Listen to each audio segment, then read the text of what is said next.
all right. Logging in. I'm sorry. I'm going to go to last week's video and take out all the ads. Again, that's something that YouTube does. Content. Click on. So I'm live now. Edit this. There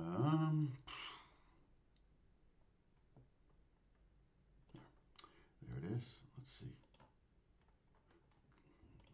A million ads. All right. Sorry about that. If you've been watching, hey Bob, 300. I know, right? Since we started doing this, okay, there's an ad break. Just put an ad break in every 30 minutes or so. That's plenty. Not every 5 minutes like some. I've been listening to books on tape on YouTube, and I was listening to Rise and Fall of the Third Reich. I think it's a total of 50 hours though. So the first YouTube video alone is 32 hours. And then the next one I think is 24 hours. Second half of the book. Okay, continue, save. It's fascinating. Just curious how it all went down, and it's kind of making sense in some ways. So, oh, Wendy, 2 weeks ago I was ready on Monday. Last week busy, country day, but hi, it's going well. Lena's in the house. Hello, Lena. Yeah, everybody's here for the 300, huh? Yeah, I was at, hey, lucky you. What's going on? Good to see you on, when was that? Friday. Nice to finally meet you. And that's cool that you know Josh, that you took his class. That's awesome. Josh is such a great friend. And it was, so I saw Lucky Dashmere. What was it before Lucky? Anyway, Dash. So I'm at the NAMM show. I hadn't been back to the NAMM show since 2020. 2020 NAMM show, which was in like the end of January 2020, was maybe January 25th, something like that. Everybody got sick after it, and everybody had COVID afterwards. Or something. I thought probably I had it too, and then I went at some point, got a antibody test, and Dashmere. Yeah, I say it wrong, I'm sure, but Lucky's easier. So,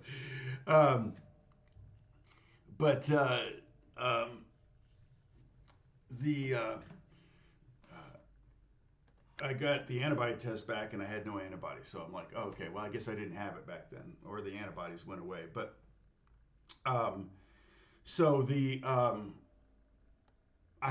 they didn't have one in 21, and in 22 it was pretty small from what I heard.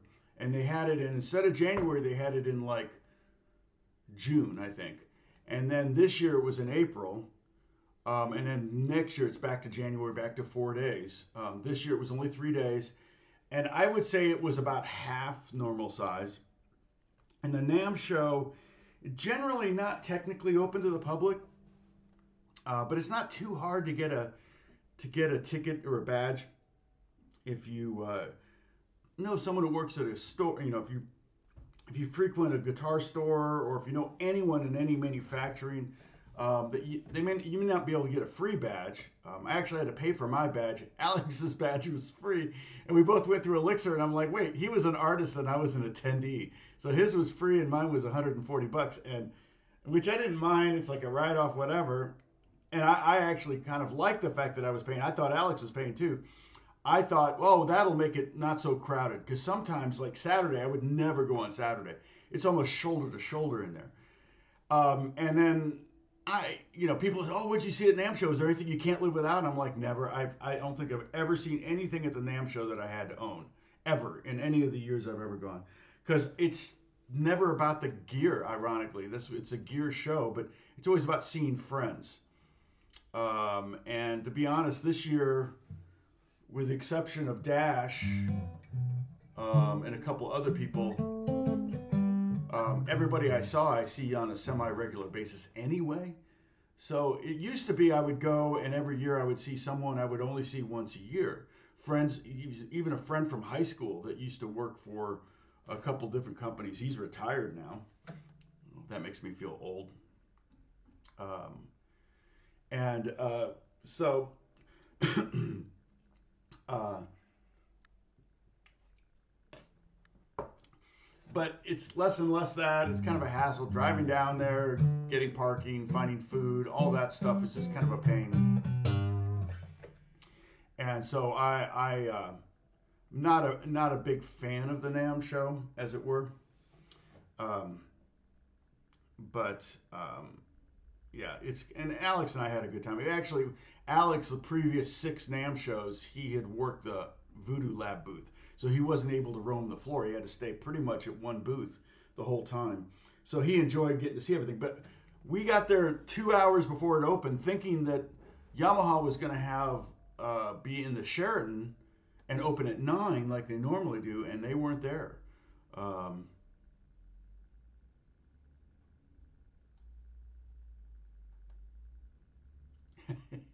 Dinner offer, yeah, Lucky, thank you. um, yeah, Lucky wants to buy me a steak dinner, which sounds great.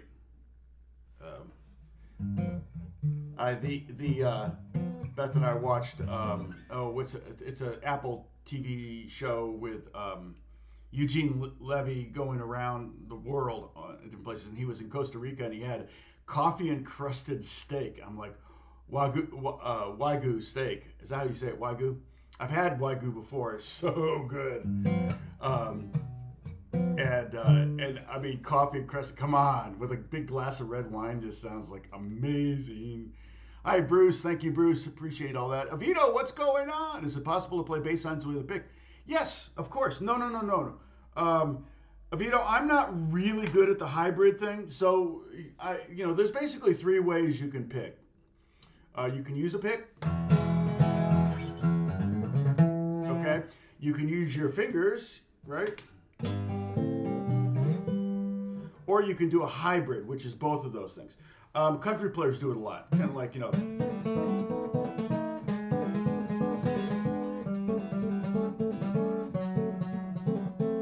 Now, could I play?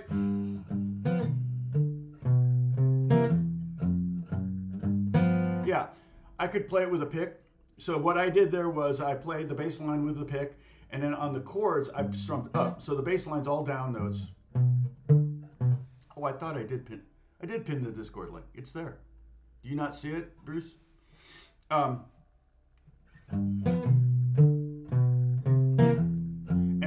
the tab for just that, what I just played, is up on Discord. It's the last thing I posted under Tom's lessons and PDFs. And if I do something different today, or if I come up with something different today, I'll try to get around to it. But yeah, so you can play it so with just the pick, like this. Thank you, Pepper. That's a lot of hearts. And then, or you could grab it with your fingers like this, and that would be hybrid picking. So what I'm doing is I'm going, plucking the G note with the pick and plucking the chord with the fingers. Our little dyad, our 2-note chord, dyad. Triad, dyad.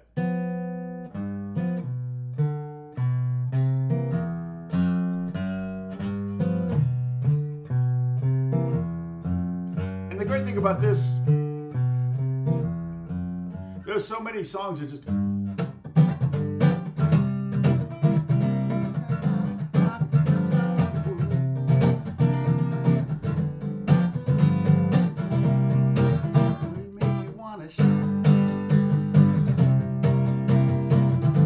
There's a lot of like old soul songs like from the 60s, 50s that only have 2 chords, basically 1 and 4, and you can totally make them both dominant 7th chords to give it kind of a nastier vibe.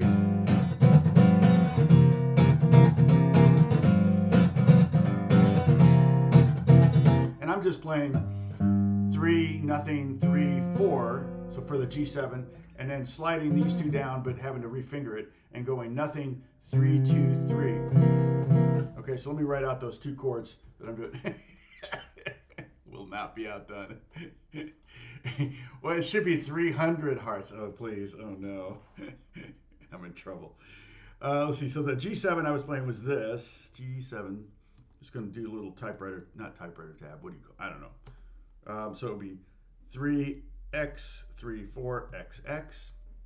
And then the C7 I was playing was X, 3, 2, 3, XX. Oops, I got to put a space in there. All right. I'm trying not to tilt my head up.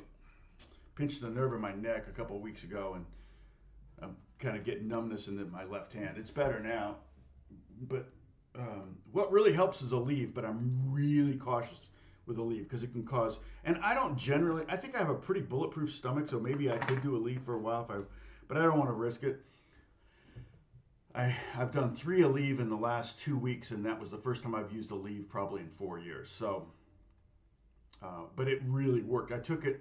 I had to do a gig, which you probably could have watched. I didn't even think about suggest. I wasn't exactly sure where it was, but you know what streaming service it was. But it was an announcement of a video game I worked on being released, and I mean they spent 5 or 6 years on this thing.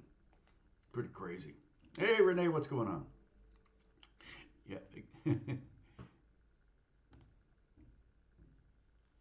Aleve. Aleve is probably a type of ibuprofen, maybe. I mean, ibuprofen I will take. Like before NAMM, I took 3 ibuprofens. I took 600 milligrams of ibuprofen. Um, and that actually worked the whole day. The whole day my hand. But I didn't really play guitar. It's so funny. You're surrounded by guitars, but it's the worst place in the world to play guitars. And the crazy thing about this NAMM show last week, Fender wasn't there. I don't think Gibson was there. Taylor wasn't there. I talked to Bob Taylor. He was hanging out at the Martin booth, and Martin was there.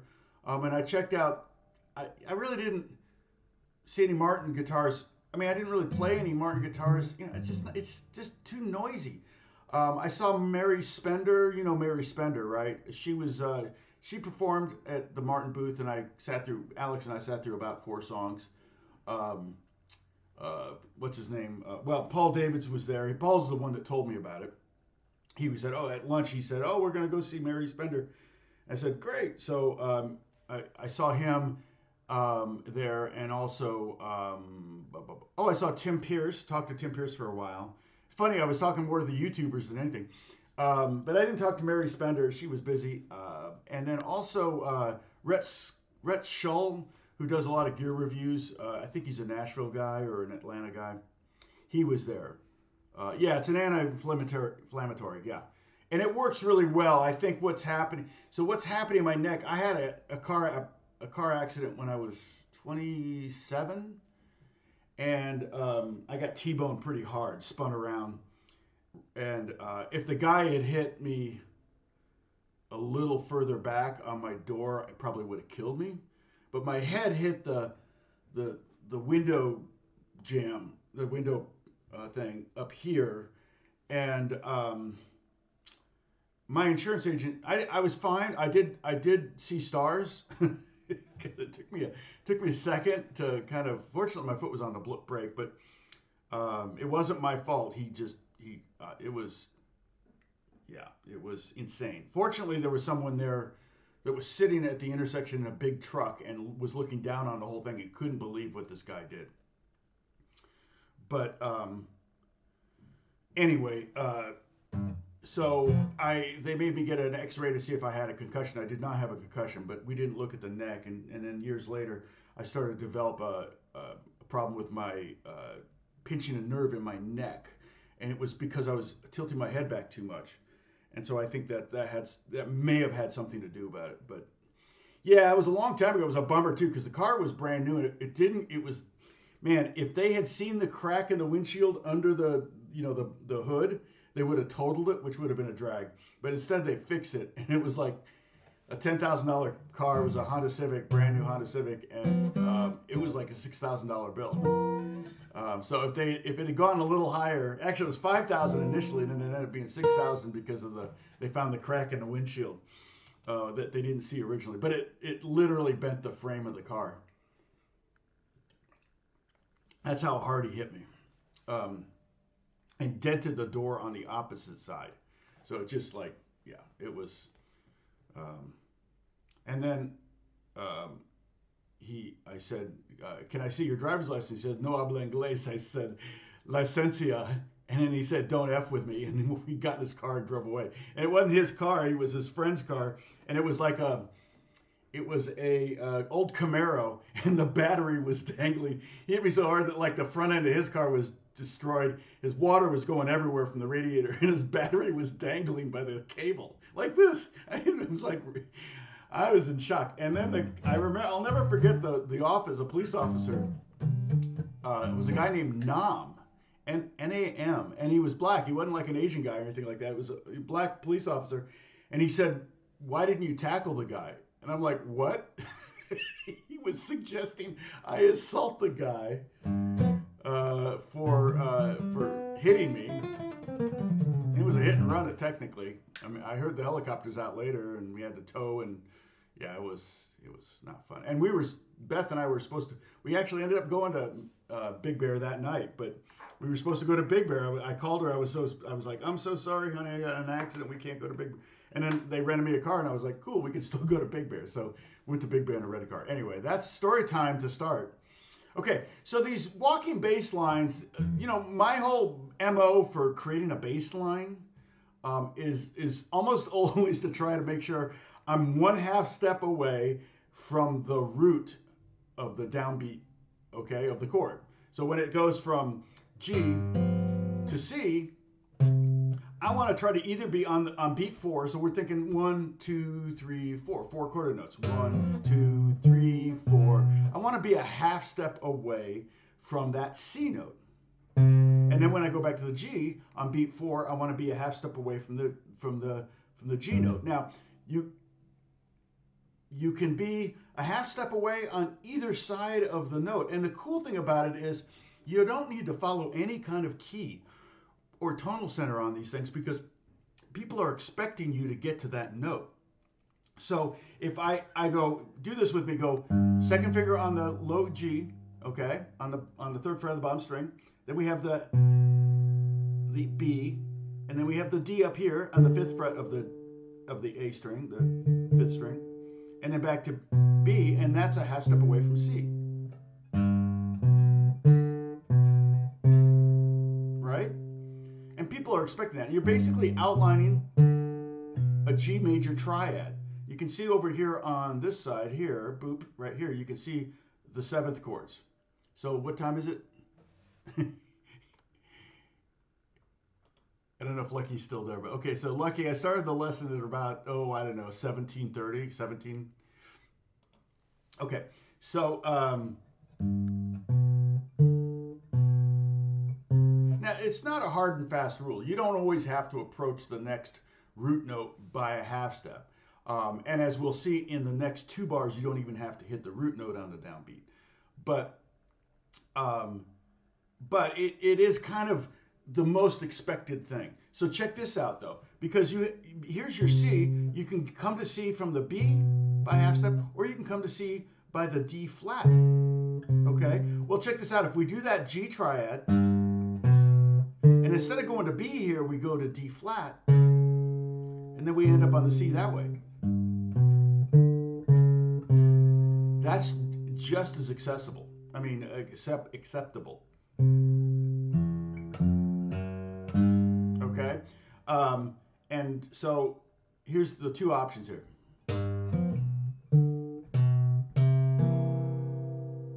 Okay, try that. You don't have to play the chord. You don't want to. And then if I want to do the descending from the D to D flat,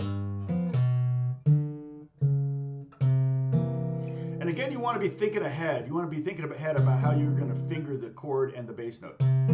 And again, you don't need to keep, I could take this first finger off of, I could technically play the first finger there. That would be really a lot of extra work.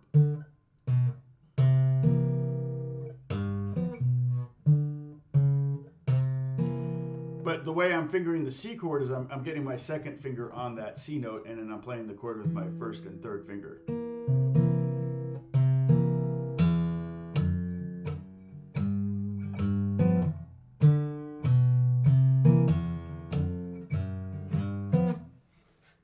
Yes, yes. The 5 of the 5 it works great. What Avito's talking about? Let's say we're in the key of G, and we want to do we're doing blues in G, but we want to get. And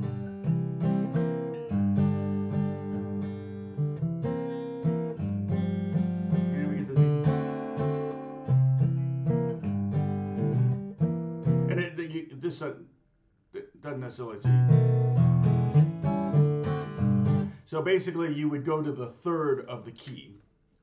And if you start there and play the seventh chord, dominant seventh chord, so it would be a B7 chord, that would be the 5 of the E. The E is the 5 of the A is the 5 of the D, and that's 4 chords right there. And so that gives you a 4-chord bridge. And then the D is the 5 of the G, which is our tonic key, which is our root key, our home key, as they say. Hold on a second, let me get rid of this. Push this out of the way. Just made it worse. Oh, all right. You can see those numbers there. Back is sore, man. Okay, so so that would So if you're doing something like that.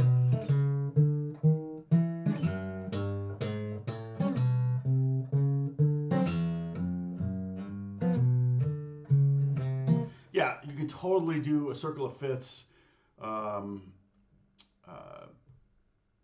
bass line thing. It works great. There's probably a million ways you can go. You could, if I was going, see, what is it?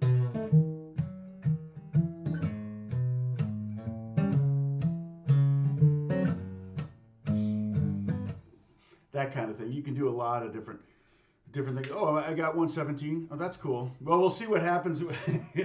I'll be curious to see what happens after Paul Davids when he releases that video.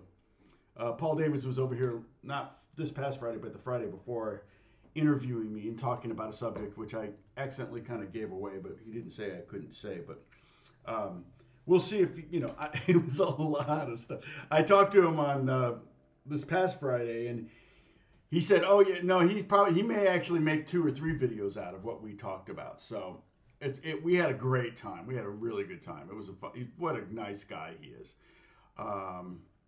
And to be honest, so many of these YouTubers make so much money YouTubing that they don't really necessarily need to pursue the professional music career. And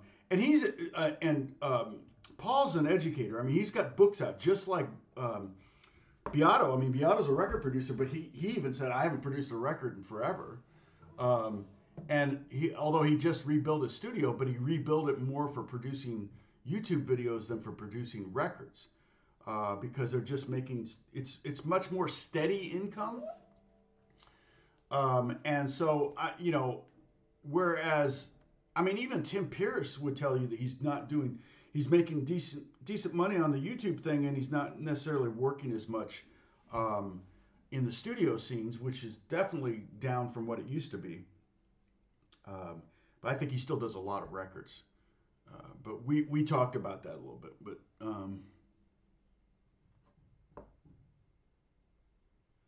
oh right, I forgot that. Yeah, that's this whole thing. That I didn't. Yeah, sorry. And now I just did it. Now they're gonna think that's the start of the lesson.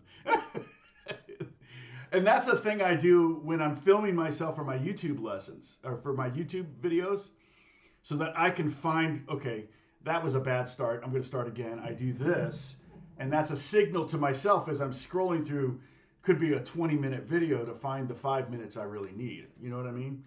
So, yeah, I'm sorry, Avito. That's right. I wish I could remember to do that. Better late than never, right? The police always want to know. Oh, you're talking about the, yeah. Yeah. So I don't know if this head injury is a result. I mean, my neck injury is a result of that accident. Um, but it, it might be. But also, I think it's probably part of just tilting my head back too much. It was an ergonomic, almost kind of like a carpal tunnel, repetitive action kind of injury, maybe. But when I got X-rays, the doctor said about my vertebrae, he said, well, it could either be arthritis, bone spurs, or something else. And then he got the X-ray back and, congratulations, it's all three. I'm like, oh, dang it. So I guess I have bone spurs there. And then if I tweak my head back for too long, it pinches that nerve. And once that nerve is pinched, it stays pinched for like 2-3 weeks, can be 6 weeks. And so I'll have tingling in my hands for a long time. And it feels like someone's stabbing me right here. Now, it's not as bad as it's been, because as soon as I start to feel the symptoms, I start to take action with it. I've got a neck stretcher too. Check this thing out. So I have to lay on the floor, pump this thing up, and it stretches my neck. It's like some kind of medieval torture device. So you pump it up. See, I got the pump here. You pump it up like Elvis Costello. Pump it up. I should put that on when I do this. But and it's like 5 minutes on, 5 minutes off, 5 minutes on, 5 minutes off, 5 minutes on, 5 minutes off. I don't do it every day or anything like that. I'll do it about every 3 days when I've got these symptoms. So it works pretty good though. It definitely kind of relieves some of the stress off of my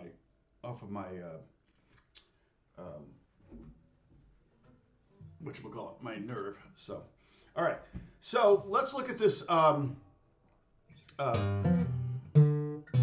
Again, kind of going chromatically. So the thing that I wrote out the tab for, which is in the Discord, I could grab it, huh? Let's see, where's Discord?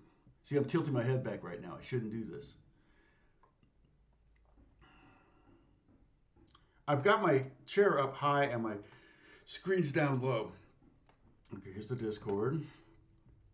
Probably going to make a beep. Oh no, my speakers are off. That's good. Tom's lesson PDFs.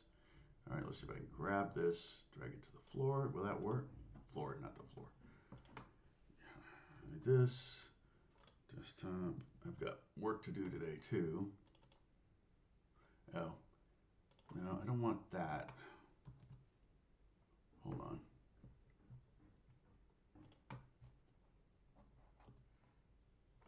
Okay, use ping. There we go. Let's try that. No, that didn't work. Okay, weird. I think I just have to download it. Can I right click on it or something?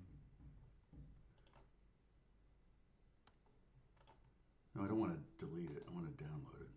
Save. Sure. All right. I think I got it. Downloads. Yeah. Now, this took a while, but the little numbers, those little fingering numbers, that took more time than anything. But this is basically one way to approach this progression.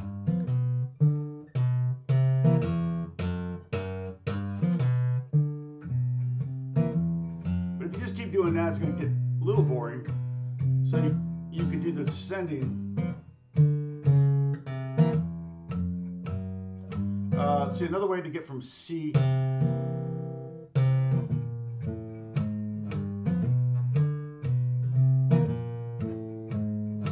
So what I did there was descending from C.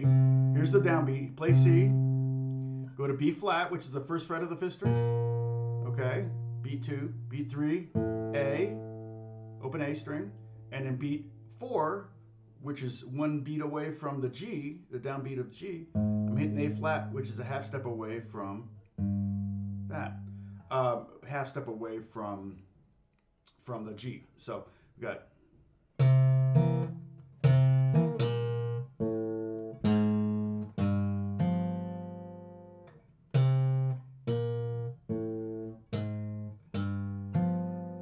And again, you want to be thinking about how you want to finger the first beat of each of these chord changes, because you're going to be making a chord there. So you're going to want to make sure that you're setting up. It's just be prepared. You're just preparing for that chord.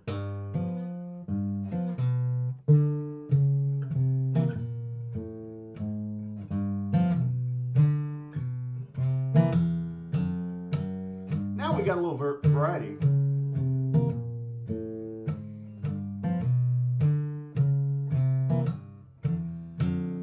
Does that make sense? All right. Sorry, I'm missing some. Here you go. Hey, Joseph, how you doing? Yeah, that was it. Was yeah, that was the third thing. It was yeah, bulging disc. What's it? It's not a yeah, I guess a slip disc or a bulging disc. It was arthritis and bone spurs. It's like, dang nabbit. Now I can still play. It doesn't really affect my playing at all. It's just not comfortable. I'm talking about numbness in my hand. But it does make me feel mortal, which is not necessarily a bad thing. I think that's why I like cemeteries, at least during the day, not at night. I like cemeteries because they just make me feel mortal. Is that a weird thing?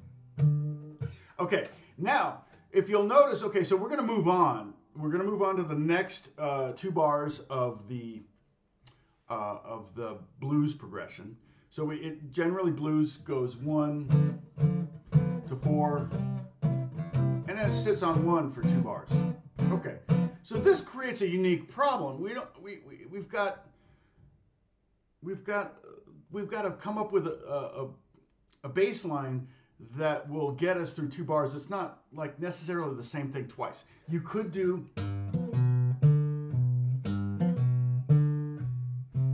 kind of boring, right? Kind of boring. So yeah, we've got to do 2 bars of G7. It's the next thing.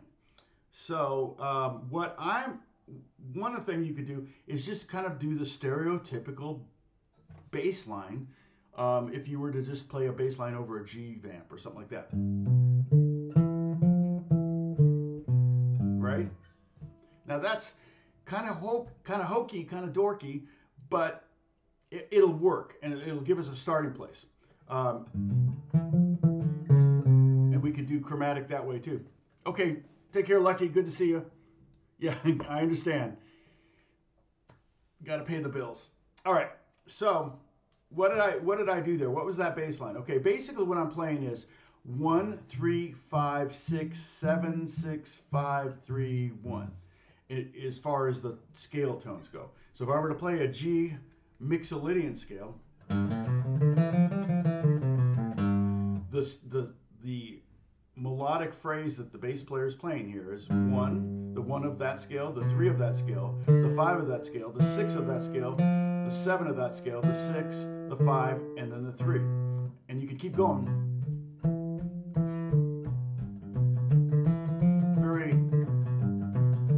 Very rockabilly sounding, right? Stevie Ray Vaughan did it also, something like that on a couple songs. But you don't need to worry about the numbers, the number value necessarily. I mean, it may help you kind of visualize it or understand it musically, but there will not be a quiz on that. So everybody take a celebratory sip. Yeah, I'm glad you're able to play a little bit too, Joe. That's great. Yeah, I think the pain in the shoulders just radiated though. I could rub on that pain all day long. It's not going to go away. It's pinched nerve. It's sending false signals to that. I had a friend who actually had to have his left hand amputated, left arm amputated, and I was helping him out with some stuff. He lived in our apartment building that we managed, and he was a good friend, and he had this really, really rare form of cancer that was super aggressive, and the doctors, they went to multiple doctors, and he was a left-handed architect, and he had to cut off his left arm. And he said that he could still feel his hand after they cut it, right? But the feeling was that it was drawing further towards his body, so it felt like his hand was now kind of just coming out of his shoulder at one point. Now he relearned to do. Now keep in mind, I just said we managed the apartment building. So one of my jobs managing the apartment building was collecting rent, right? And he had the neatest handwriting of anyone else in the building. He was an architect, and he would sign his checks and he would write on. It was like, man, I would get those checks. I write like I've got horrible handwriting, and Manisha's was like amazing. It was perfect. And within a couple months, he was doing the same with his right hand. So he's still an architect. He's actually quite successful, and yeah, so he's able to. It's amazing though. But it was interesting to hear him talk about phantom pains. Yeah. So this thing here is a phantom pain. It's not real. It's not. It's. And if I look up right now, it'll flare and my hand will go numb. If I look at the ceiling, so that's kind of a drag. Sometimes it's hard to. Anyway. Sorry, enough about me. What do you think about me? To quote Bette Midler. Okay, so let's play this line together. This fun, it's a fun bass line. You should know it anyway. And you just start on the root of any chord and it'll work.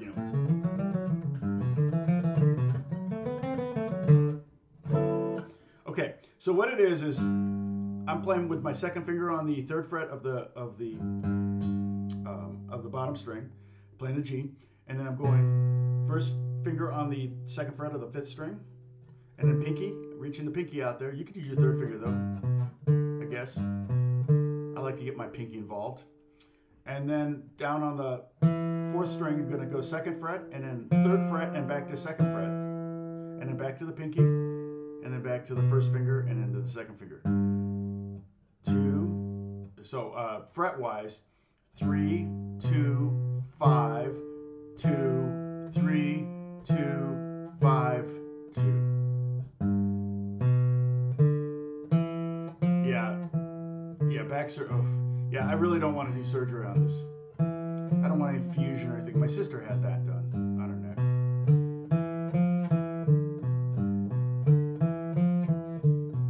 Okay. Now, we could do that.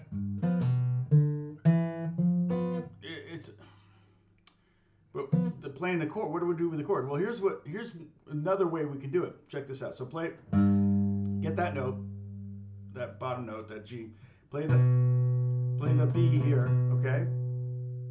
Now play the D with your first finger. Just take your first finger up, go up 2 frets, up 1 fret, back down 1 fret, down 2 frets, and back to second finger.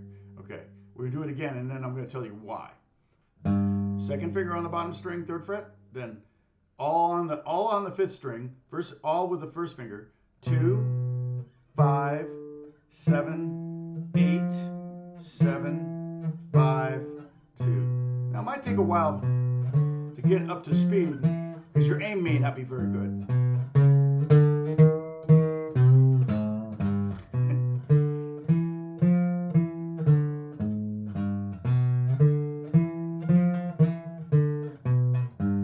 Okay, but the reason we're doing that, actually we're going to be using our first finger for all of it because I'm going to play the G like this, so you use your first finger on that bottom note too.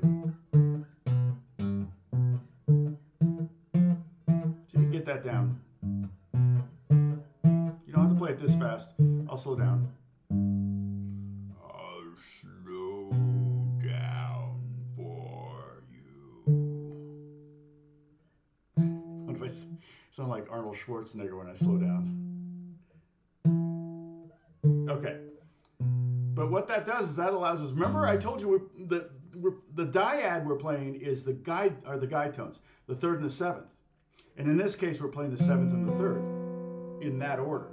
But we can also find that the same 2 notes, just inverted, have the third. So this is the seventh and the third of the G7 chord. This is the third and the seventh of the G7 chord.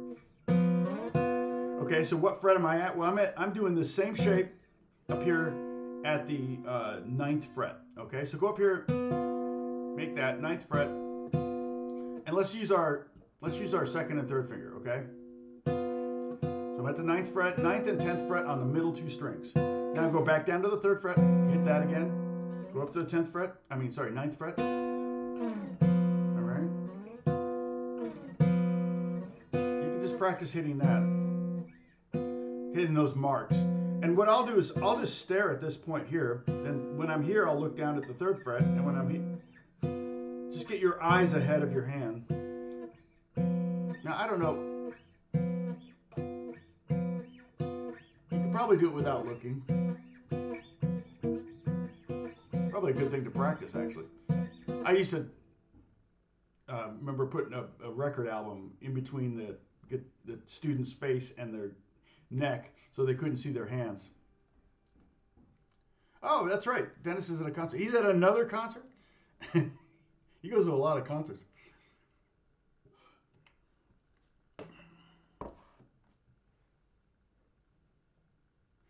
$1994, Wendy. Oh, you're Ibanez. Yeah, I have an Ibanez. My first 2 electrics were Ibanez. How often? I change strings well, okay, so I use Elixir strings, so they tend to last a while. They're also a little bit more expensive.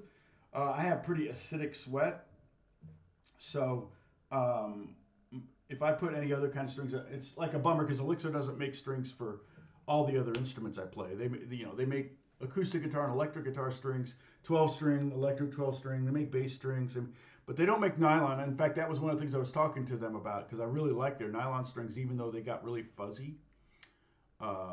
We can talk about that later. But if I told them, please feel free to send me things. Well, they make mandolin and banjo strings too. But like, the Greek bouzouki and the Irish bouzouki and all those things, I put strings on them. And if I'm playing them, like the Irish bouzouki, I restrung it just last week, and the strings are already dead because my acidic sweat is so bad. Oh, hey, Gary, good to see you.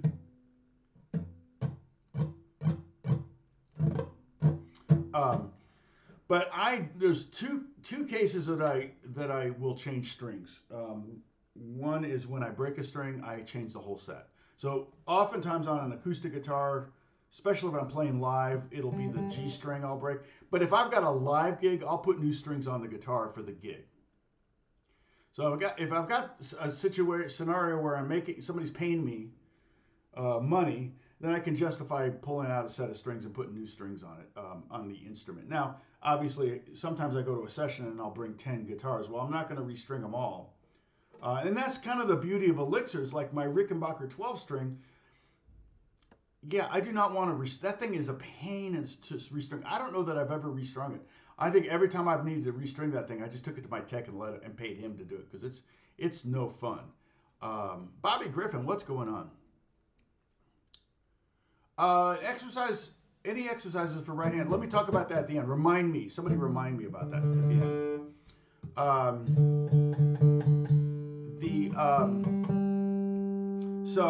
So I will change strings before an important gig, or if I break a string, I'll change the whole set.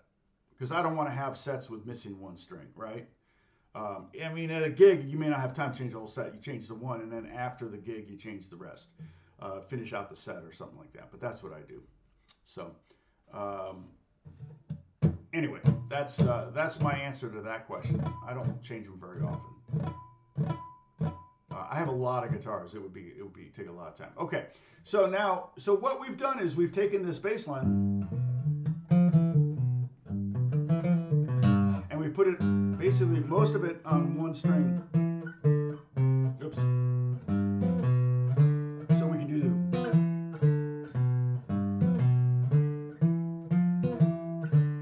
because again we've got to get through that two-bar phrase, the bar 3 and bar 4 of the blues progression where we're sitting on the 1 chord for 2 bars. So it's a little boring, so you got to do something with it. So here's what I did there. So I did the bass note with my first finger on the bottom string, 3rd fret, and then I hit the chord. Again, that little dyad 2 notes, the 7th and the 3rd of the G7 chord. And then I went to the B.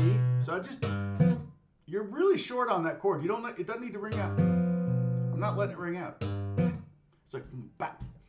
Okay, and what you can imagine, there's 2 things you can think about when you play that chord. You can either imagine it as a little horn section, right? Like a trumpet and a sax, or, bap, bap, can imagine an organ player. You know how organ players will sometimes play with bass lines with their feet or whatever, but their accompaniment, they would go, that, like that. 4, 1, pat. 3, 4, 1, pat. And you could also do it on the and of 3 if you want. You could do, you know, you could put, shoot, I got to figure, yeah, not easy. But putting it on 1 is kind of enough. You don't need to put so many chords on there. But I might do some ghosting with maybe some open strings or some muted strings like this. I might do something like, check this out. So straight would be like this, right? Where I'm just hitting bass chord, bass, bass, bass.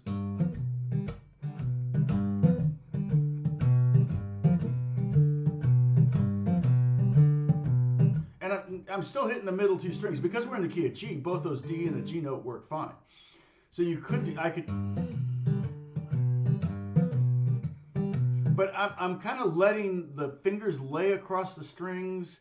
I'm letting it be sloppy on those notes. I'm getting that one's solid, but the other 3 that I play on the and of 2, and of 3, and of 4, I'm just kind of doing that.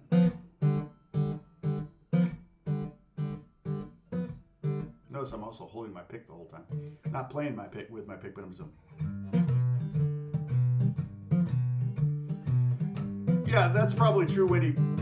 But I won't wash my hands before I play because I don't want my pads getting soft, and that's when I get cuts in my hands are wet. You know, you got to dry them off really good and everything. I suppose that's, you know, you could clean up and dry off really good, but I try to, yeah, I'm not gonna. Every time I pick up a guitar, I'm not gonna go wash my hands. it's not gonna happen. And the bathroom's just right there. It's not like it's not convenient, but I'm just too lazy to do it. Or it's just too busy. It's like, oh, I gotta get the next guitar. Okay, okay, now I gotta lay it. You know, it's like, yeah. So, okay, so now, let's talk about the voicing up here, up high, and incorporating it with the bass line. So again, I'm going first finger, chord, and I'm using first finger on the 2nd fret, 5th fret, 6th fret, and now here's the downbeat of the next bar. I'm on the 7th on the downbeat. Doesn't matter. You don't have to be on a G. You could go. You could do that too. Right? You've heard that bass line before. Or you could do variations, obviously. But for this example, we're going to use just the. All right. So let's try that. Go bass note there, and then get these 2 notes. All right. That's beat 1. Sorry. Then we're going to hit 2nd fret, 5th fret, 7th fret, then 8th fret, and then and that's actually a very easy chord to play right there. It's just like little diagonal thing going on here. And what you have is the F, which is the 7th. You've got the B, which is the 3rd, and then another F, which is the 7th. It's a little redundant, but it sounds great.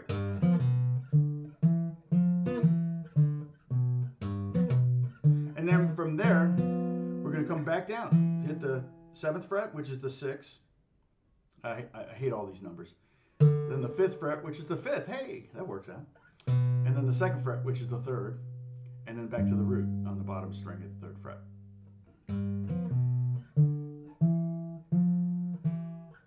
A lot of bass players will boil old strings. You can boil old bass strings, and you probably could do it with acoustic strings too.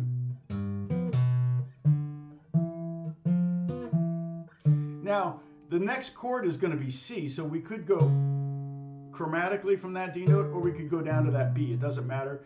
Either way, we're surrounding that C note, which is okay. But now we have 2 bars of C, so I got to come up with something. We could do the same thing with the C chord.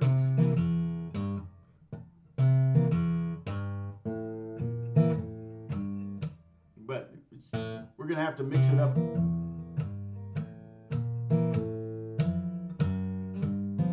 Because we got to get back to the 1 chord. Okay, but we're just talking right now, we're just talking about these 2 So we did those 2 chords last week. We're doing these 2 chords this week. So we're probably just going to do this. And I'll try to come up with one variation we have for this one. All right.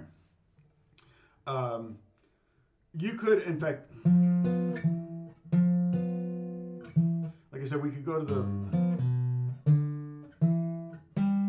if you're going to go up to that, if you're going to go up to the root from the 6th, then I would use, we've been using our 1st finger for this on this string, but for that one, if you go to the 10th fret, I would put my 2nd finger there so you can get the little G7 chord that way. That kind of looks like a C7 chord. It is the same voice, same voicing. So that would look like this.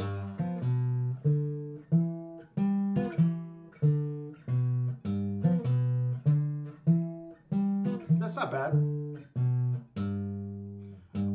Actually, we're probably going to go, we would go to C.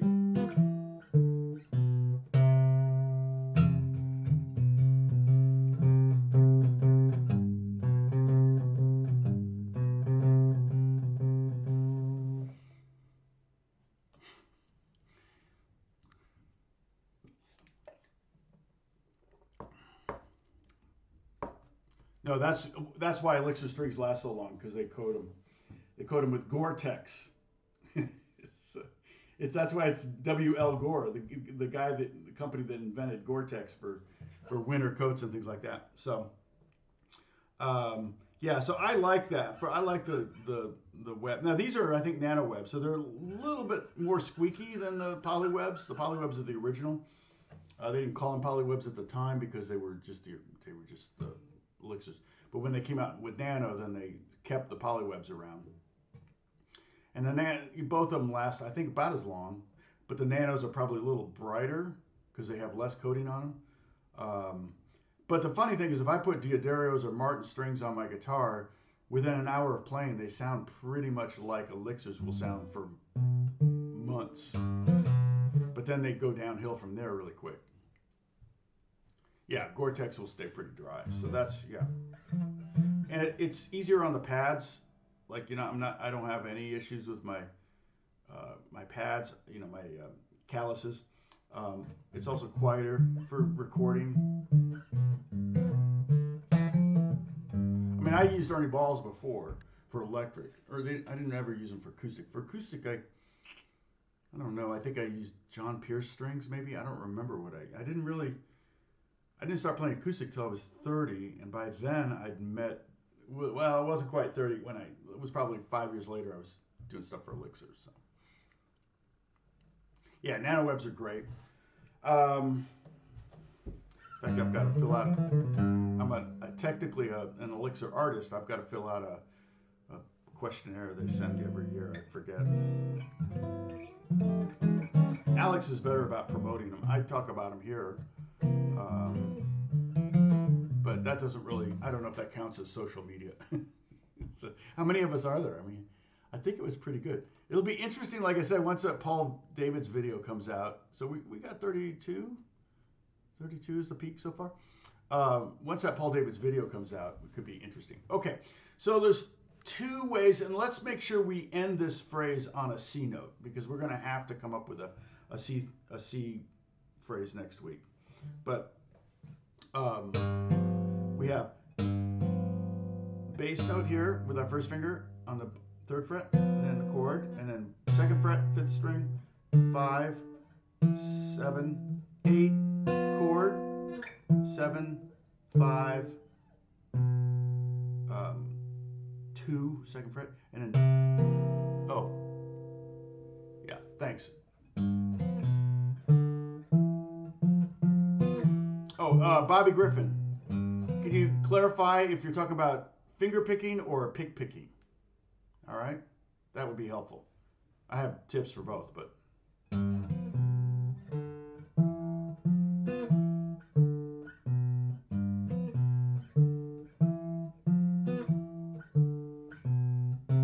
Sorry, I meant to go to C. So that was the 1, 3, 5, 6, 7. I could do the 1, 3, 5, 6, 1, and that would sound like this. And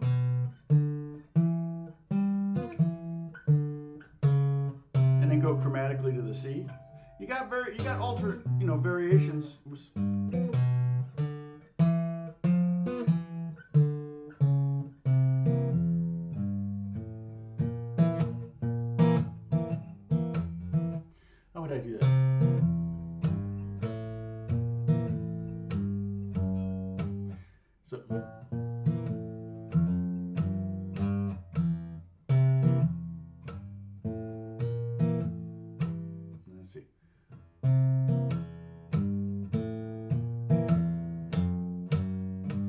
something like that, but we'll get to C next week. Okay, I want to take baby steps here, and then we're gonna have to come up with a way to go from the D to the C, and then from back to C to, and then to the 5. So we're gonna learn 2 different ways to get to from 1 to 5. You can, so what I'm looking at here with these, all right, basically what we're doing is if you do a little arch that connects the 1 to the 4, I can't do it with my finger. Just too hard. So you need a way to get from 1 to 4. You need a way to get from 4 to 1. Okay, and so here it is again, 1 to 4. If you got a way to do it, you can do it. You got to hear it again. You need a way to get from 1 to 5. You need a way to get from 5 to 4 and 4 back to 1. We got that. 1 to 5 again, and then 5 to 1. So there's a 5 to 1. Probably the most logical one, the obvious one. But you can. Yeah. Again, it doesn't have to be chromatic. I like it to be chromatic, but it does. Like if I was playing it on the fly, I probably wouldn't always do chromatic. So nothing wrong with that. All right. Or there's a chromatic. Here's a chromatic. Again, the chromatic just makes it like super duper obvious what chord you're going to next. If I were to do this, I could go there, but I could also do this. Right? It could be a loop. Thanks, Lena. And you can apply this bass line stuff to piano too. And in piano you can do if you want to do the ragtime, not rockabilly. What was it? A doo-wop piano? What's that called?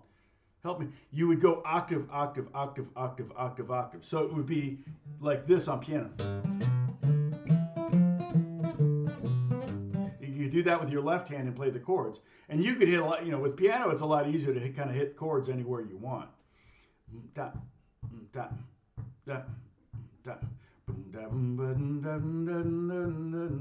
mean, I could do it, but I don't have the piano up.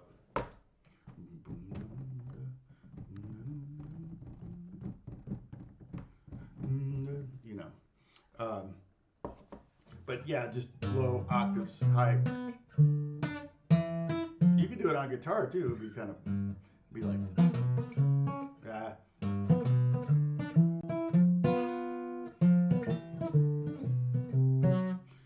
there it is. Yeah, you could probably work that up too. Because when I was doing that ghosting on the G chord, I was like, if you just do octaves of the bass notes, it's kind of the same thing. Not easy.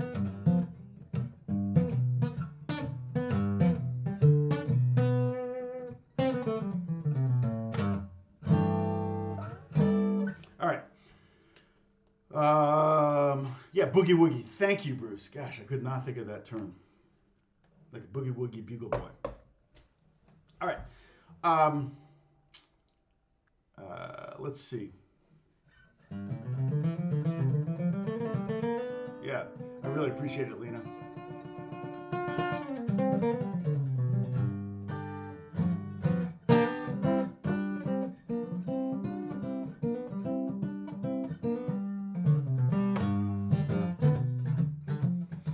So, what's another way we could, so we got this.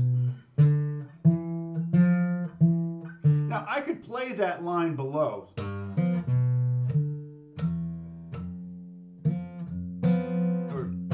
Yeah, that's pretty muddy.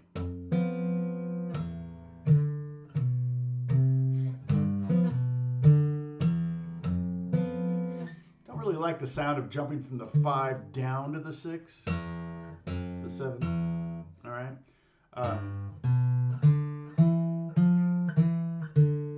Again, that's super duper stereotypical, but that's okay because that's what people are expecting to hear in this context. So let's do the first 2 bars. I mean, first 4 bars now. So it would be like this.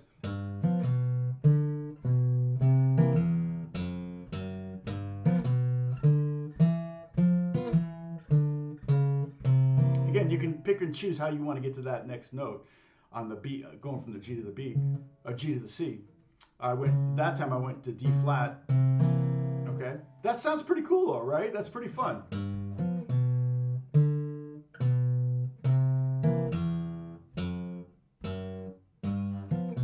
The first finger gets a lot of workout, big workout. One of the advantages of doing the D flat is you don't have to do that 3-fret jump, which is a pretty big distance. I mean, you gotta really, and again, remember, you don't have to, these notes do not have to be long. They should be kind of short. If you think about an upright bass, upright bass, when they're playing bass, they're playing with their fingers and everything. If they're not bowing, it's a pretty short, they call it staccato essentially. It's pretty short. Or pizzicato even. Pizzicato would be more like they definitely make sure it's short, but it's not going to last very long. So you really don't want to leave your finger, you don't want to leave your finger on the fret very long, but what you can do is leave your finger on the string, because you don't want to have this. You don't want to necessarily pull off and hear the open string all the time. And so if you use the D flat, you're not having to jump as far to the B. So you just have to remember to put your second finger on the C note, so you can set up for that chord.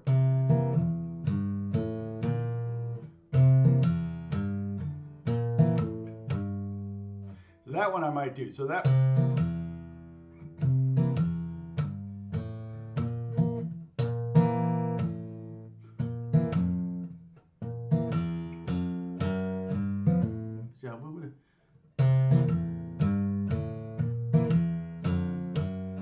That's cool. So we might do that one for C. Let me see if I can come up with another one for G. We did this one. We did this one. Okay, and again, that one we're going to use our first finger all the way until we get to the G up here at the 10th fret. We're going to put our second finger there and make the same shape that we would make for the C chord. Okay, and hit the chord. And then go back down, all first finger. Whoops. Sorry, not the 7th, the 6th. And then that leads us back to the C chord. All right. What's his name? Sorry, let me just scroll through these real quick. What's his name clarify? Did Bobby Griffin clarify? I don't see it. Do you see it?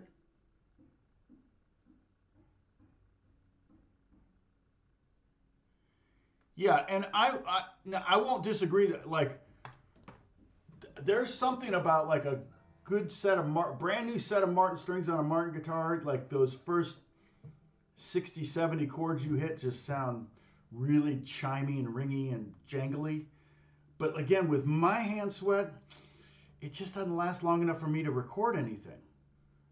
If I was a one-take wonder, maybe.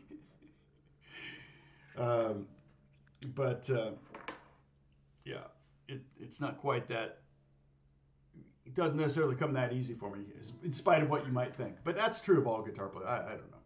That's why I like working home alone. Nobody's watching me hit the erase button.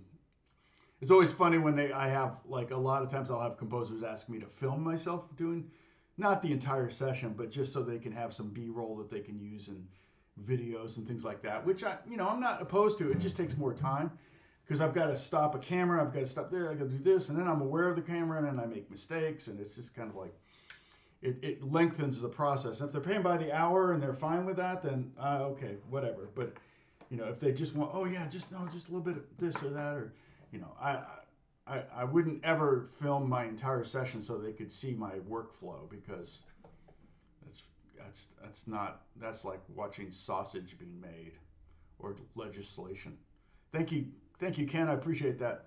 300. Yeah, I started, what was it, March 15th or something like that, 2020, and we did them every day for 62 days or something like that. Imagine if I'd done them every day since then. We'd be at like lesson 1,000 something by now, but that would kill me. I don't think I could have done it. But we weren't even I didn't even have church on Sundays. California canceled church. Something they've been wanting to do for a long time.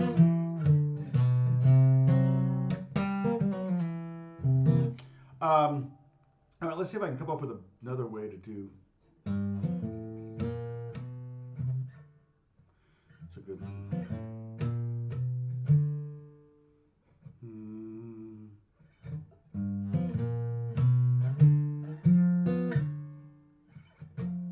I don't know.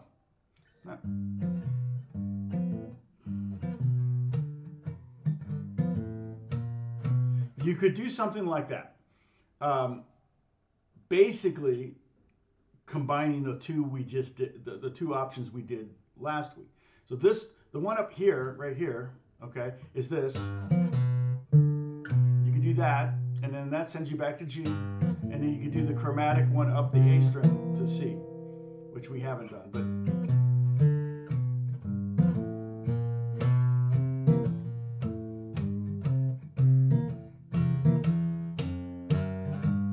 We're going to have to do two bars of C next week. So that you could also do. So let me just show it to you real quick. I'm not going to play the chord. We're just going to play the bass line. The root, G. The fifth, I'm sorry, the third, which is the second fret here. Then the fifth fret, and back to the second fret, and back to the root, and then open A string, B flat, first fret, second fret, and then to the C chord.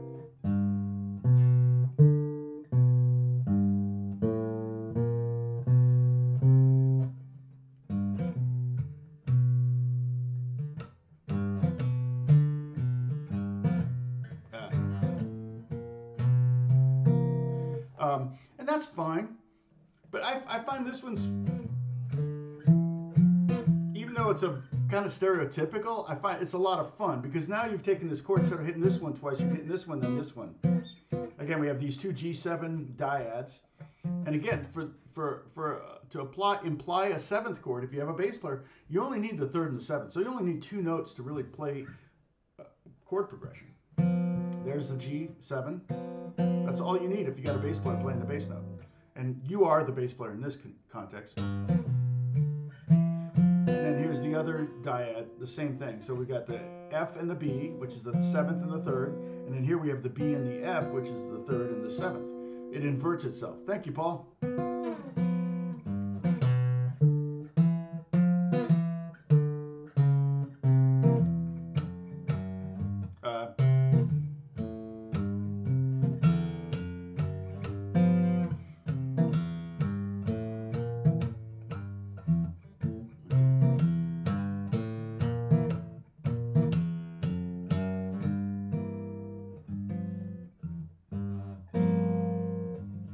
Okay. All right. So, picking. Oh, Bobby, picking. Okay. So there's several techniques involved in picking. There's a lot of different ways to hold the pick. You know, I kind of do the tripod thing generally. The thumb on one side, two fingers on the other. Some people do the side. Sometimes you'll see me kind of slip into that. I don't do that very often, but generally when I'm holding the pick, I'm doing that. Now, one of the things I do is when I'm strumming, I'm going to expose more of the pick. It'd be nice if I was in tune. All that slap bass stuff, making. Oh, I was sharp. Sorry, everybody's trying to play along with me. I was sharp. Normally, I'm tuning at the beginning of the video, but today I got sidetracked with getting rid of ads. Okay, so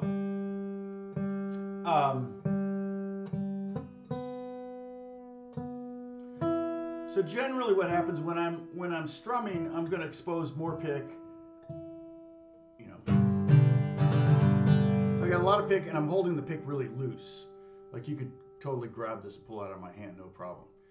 Which kind of, I don't really drop my pick so much, but occasionally I do. But yeah, you're maybe going to be more prone to do that. But you don't want to hold the pick really tight when you're strumming because you're going to snag strings and you'll break a string or you'll cut your finger or whatever. You know, I hold it when because your motion is really big for strumming, or can be big. You can.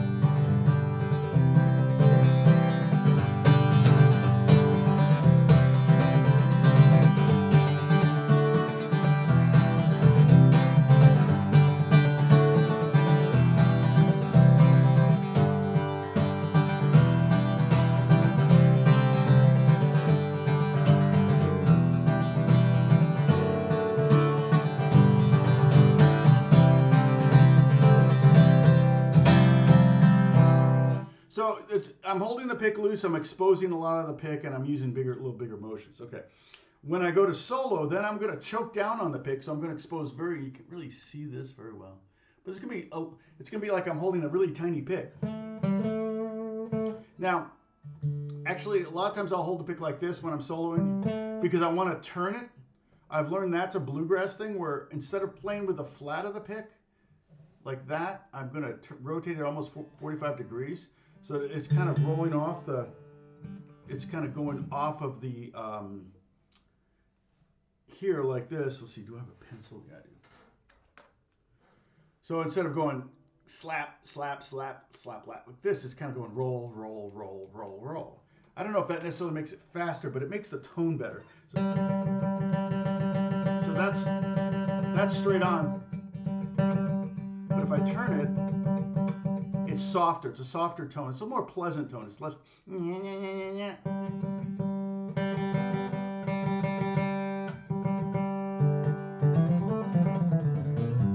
That's something I kind of picked up from bluegrass, from mandolin players. They do that a lot. So that's one thing that I do when I'm soloing, when I'm picking soloing.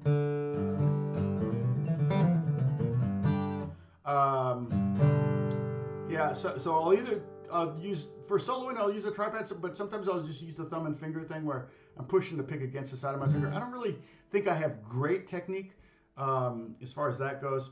Then the other thing is you can just practice. Ultimately, however fast you can do this is technically how fast you could actually play if you actually could get your left hand to catch up to that. So that gives you a sense of, and for me, I kind of rest my hand on the bridge. But a lot of people will float their hand, which I find hard to do because it's hard to find the string.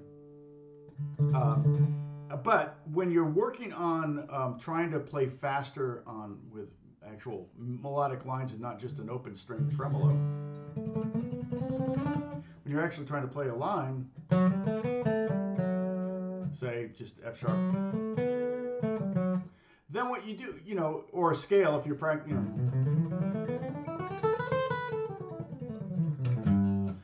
what you want to do is practice little snippets of it.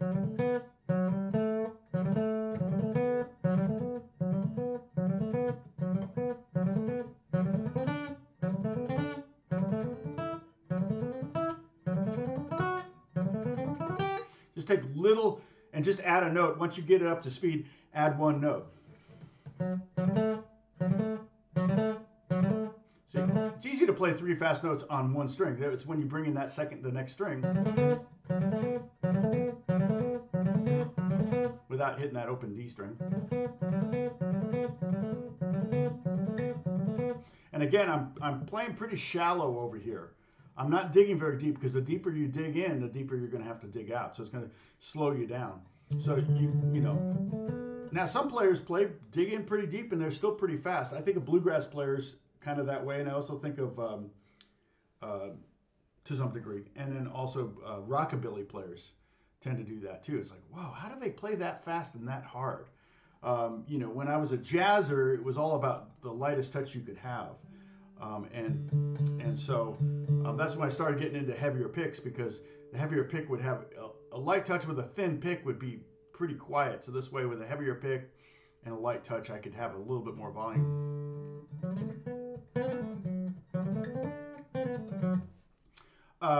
Also, I didn't notice I was doing this until a few years. I've been playing for a few years, but when I'm playing a scale like this G major scale, ascending, I'm doing pure alternating picking, okay?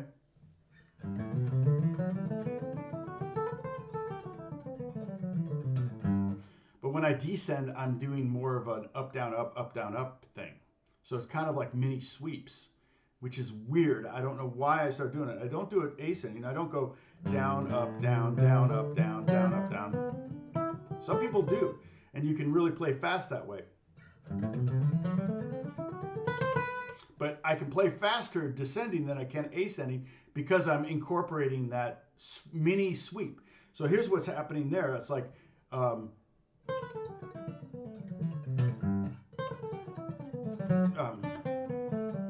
going up, down, up, down, up, down, up, down, up. All right, and so that's the, yeah, I like, yeah, this is a 3.5 millimeter here. I love it for.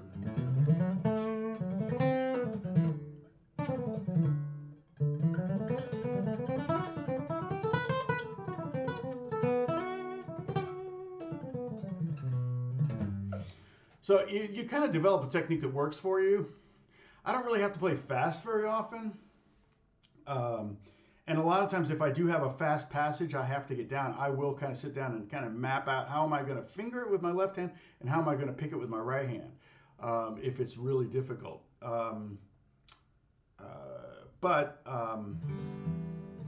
Another exercise that you can do is, you know, your pentatonic. You don't have to use a pentatonic. You could literally just do 2 fingers like this. But if you want to work on your pentatonics at the same time, you could do this. Okay? So basically, you know your pentatonic shape. 1, 8, I'm sorry, 5, 8, 5, 7, 5, 7, 5, 7, 5, 8, 5, 8. 8, 5, 8, 5, 7, 5, 7, 5. That's pentatonic number 1 in A minor at the 5th fret. All right? So what you can do is you can practice the bottom 2 strings. Just make a loop out of that. One of the skills that you need to develop as a guitar player is skipping strings. So then what you do is you do the 6th string and the 4th string. I'm going to change to this bit. And then you can do that all the way down if you like that. Shoot. You can do it there and then you.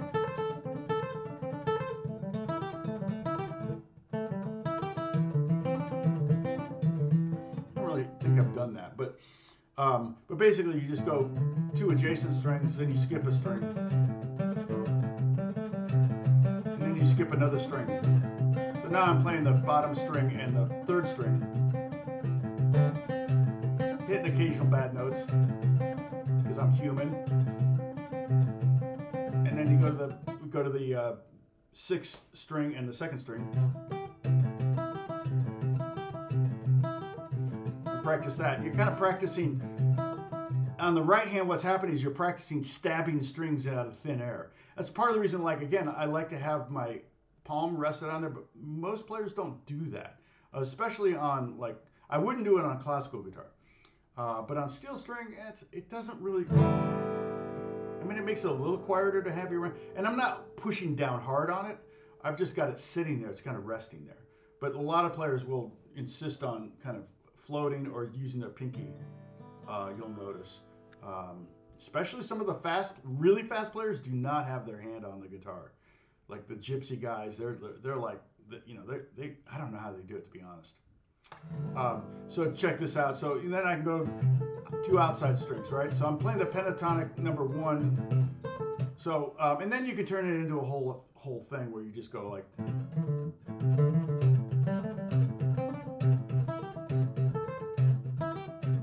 Again. So I'm going, you know, 6, 5, 6, 4, 6, 3, 6, 2, 6, 1.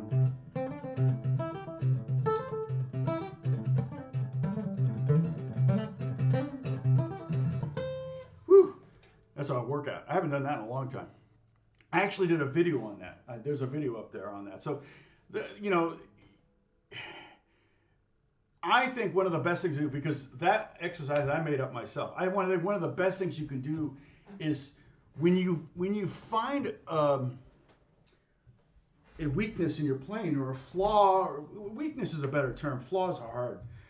Flaws are everywhere, and those are sometimes hard to see yourself. But you know your weaknesses.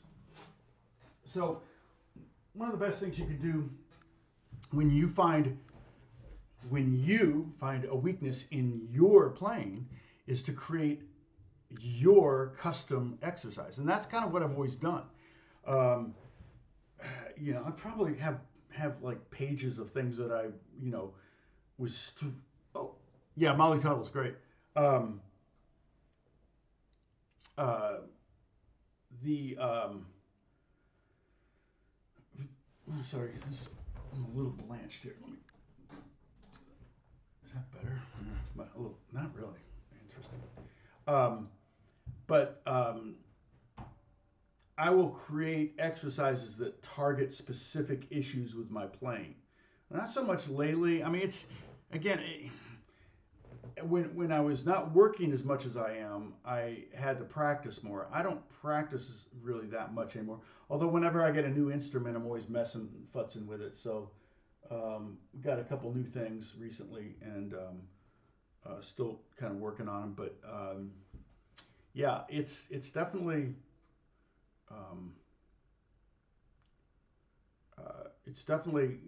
one of those things you want to try to be good at, which is creating exercise or content. See, because what you're doing when you're creating an exercise for yourself, you're technically creating content. I mean, I took that exercise, that pentatonic string skipping exercise, and turned it into content for YouTube.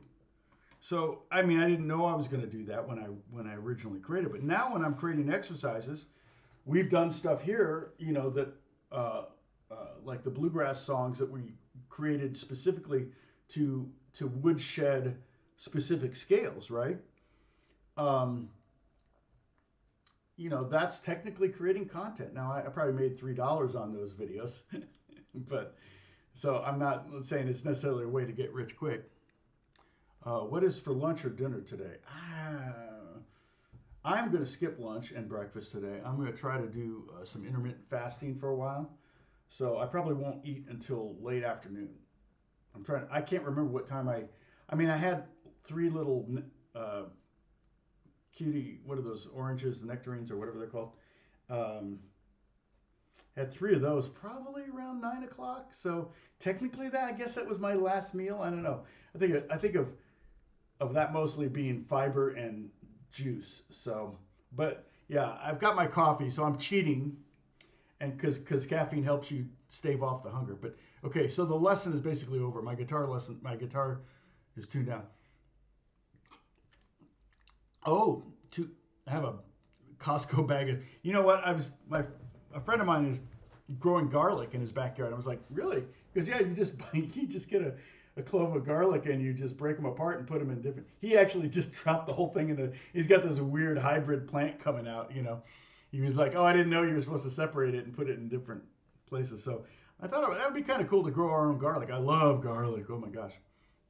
After the NAMM show, Alex and I went to Buca di Beppo. Someone had, a sweetheart girl that I've mentored a bit. She's in the music business, and she gave me a Buca di Beppo gift card. So Alex and I used that stuffed our face. It's funny, I hadn't been to Buco in like 20 years. And I forgot, it'd been so long, I looked at the menu, $38 for Parmesan chicken. And it's like, no, that's for 3 people. I went, oh, yeah, family style. I forgot that it's like that. Yeah, they give you. So it was a lot of food. We ended up bringing back some food for Alex's basically couch surfing roommate. God bless Alex for taking care of his buddy. Anyway, garlic. Oof. Yeah, garlic is good for you too. It's good for your heart. It's not good for your breath, but. Yes, Here, There, and Everywhere is beautiful chords. And it's just 1, 2, 3, 4. It starts out that way. Can anyone present play that song? Oh. Yeah, I mean, I think it's in the 7th chords too. So he was like, oh, I learned some 7th chords. Probably wrote it,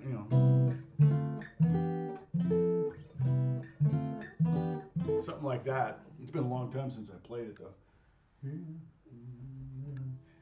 Is it in C? On piano, that would be really easy too. Just like.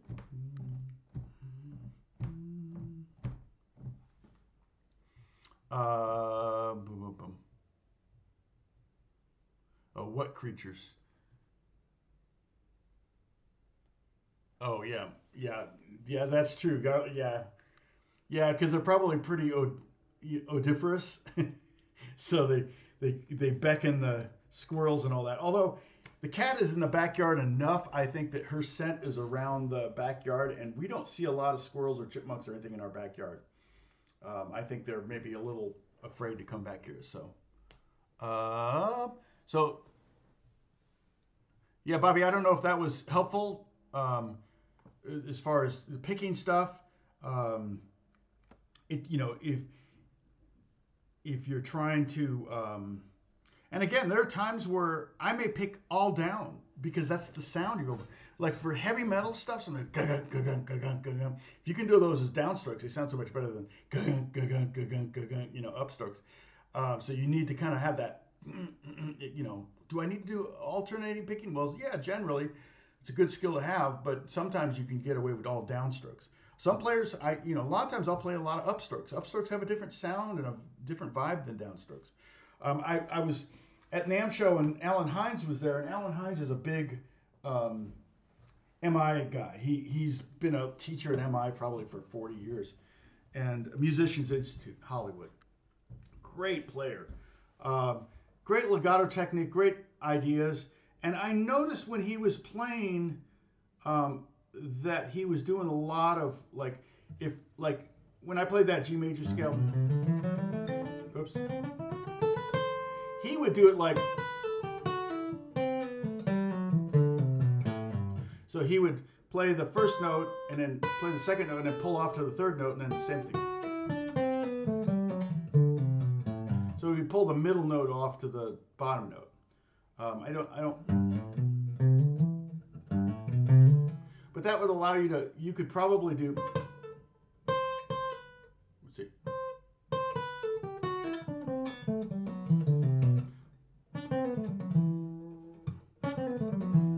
But it does speed things up if you're doing pull-offs instead of picking every note.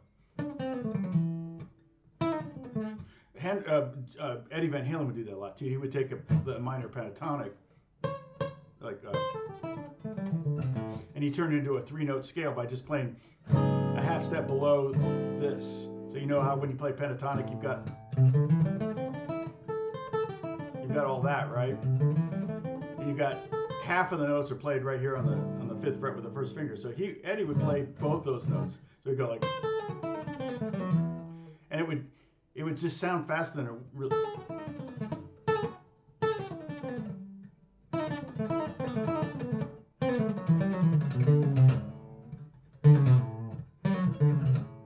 Yeah, he was really good at that. He would do it up high more than anything. He would do this one a lot. The same thing. Hard to do down low. But you do that, but he would add these 2 notes.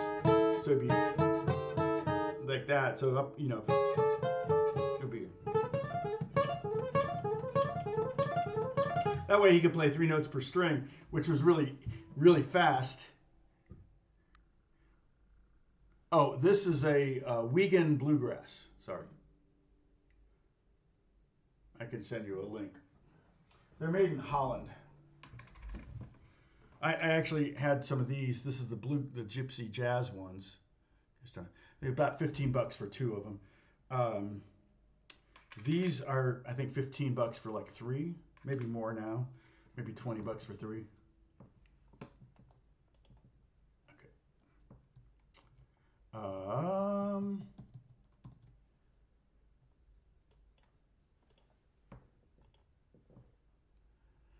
right, so.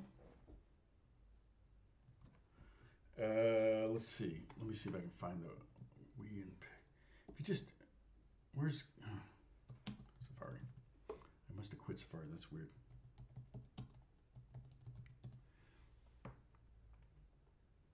Oh, well, they have them at Strings and Beyond. Okay, that's cool. maybe not. Okay, let's go back to his website. I usually buy them from him. And you can use, it's like this website is right out of the 90s. I would just go to this website to pretend like I'm in the 90s. Check it out. Let's see. So this is, yeah, the Gypsy 3.5s, and you get them in, yeah, so the bluegrass picks here, they are, oh, yeah, 1650 euro for a package. 3 come in a package.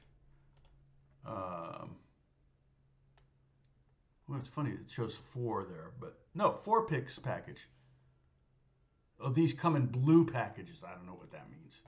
That's funny. I thought it said 3. Okay, so 4 for $16. Not bad. You're not going to lose expensive picks. Yeah, definitely the 446s. I won't go quite that low. I might go to 1.0 for strumming. Let's see. I don't think he has anything that thin.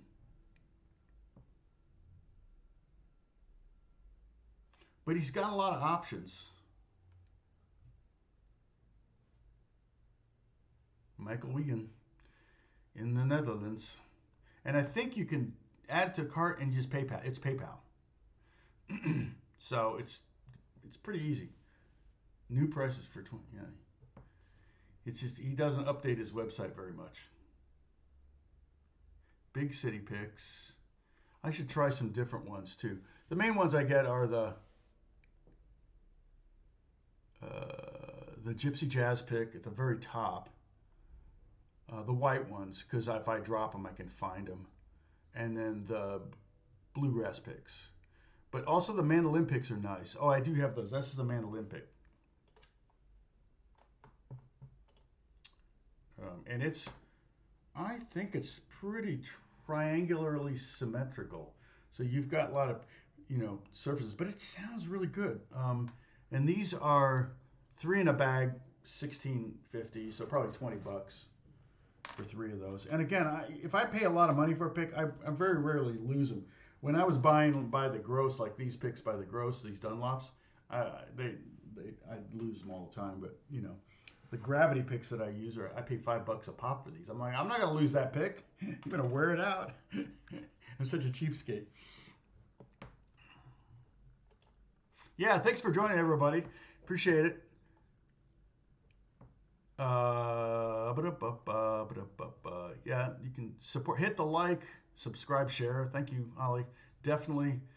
It'll be interesting to see. I'm not sure when. I think Paul's on his way home now. Let's see when his email said. Let's see.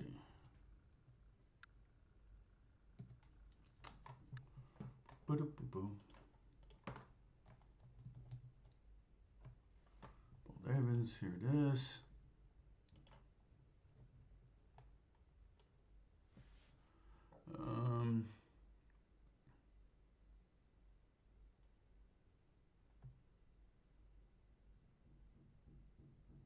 Somewhere. Oh, let's see. He said the date's in here somewhere. But yeah, I think he's headed back to Holland now. So he's got his editing. I'm working on a video right now that I shot like 3 weeks ago, and it's like, I'm flogging I'm slogging my way through it. It's like, it's like walking in deep snow. It's just not fun. So I'm trying to sit down like 30 minutes a day working on, because for every time I say, oh, and here's the scale, because it's a video on how to play mandolin, and I'm like, here's a scale that you can use or whatever. I have to do a diagram for it. So and I have to create a new diagram for every time I show you a new scale, and then I'm gonna, so I'm about halfway through.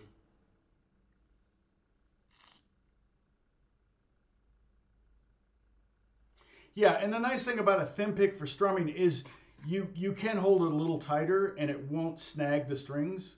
That's why I've developed the strumming technique that I have for strumming, because I don't want to change picks in the middle of playing strumming and going, So I just hold the pick really loose. And so what it does is it goes boop, boop, boop, boop, boop, boop, like that, like it were a thin pick. I mean, I have some thin picks, but they just sound too much like, to me.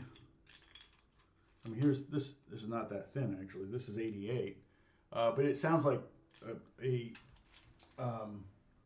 playing card in spokes. So, all right. So I will try to do the next two bars of this. Okay. I may just do a screenshot of those two bars, and then I may show all four bars because you want to practice. You want to practice the two bars, and then you want to practice all four bars. So let me log out, finish up here, and I'll get on my laptop and I'll do this. It should be a little easier than it was. I don't know. We'll see. I'll try to. Yeah, it's a challenge to try to get these things just right, but. I think that looks pretty good, though. I put the fingering to the left of the note.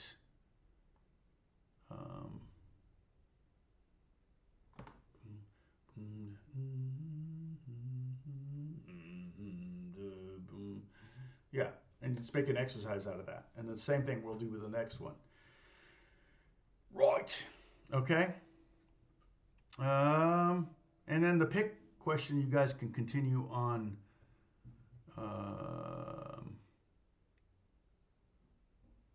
Yes, they did eat the possum when he died. I believe. I don't know. Anyway, so we'll talk. We'll talk next Monday. I think I'm here. Yeah, I think I'm here next Monday. So we'll talk soon. God bless you all. Thank you so much for joining in, and I'll check the Discord later. The link's at the top there. I will try to do this right now while I'm thinking about it, the next two bars, and then I'll try to combine it. So it might be two JPEGs that or pings or whatever that I drop into Discord. One where it's just the next two bars, and then it's the whole four. Okay? All right. See you next week. Take care. Bye.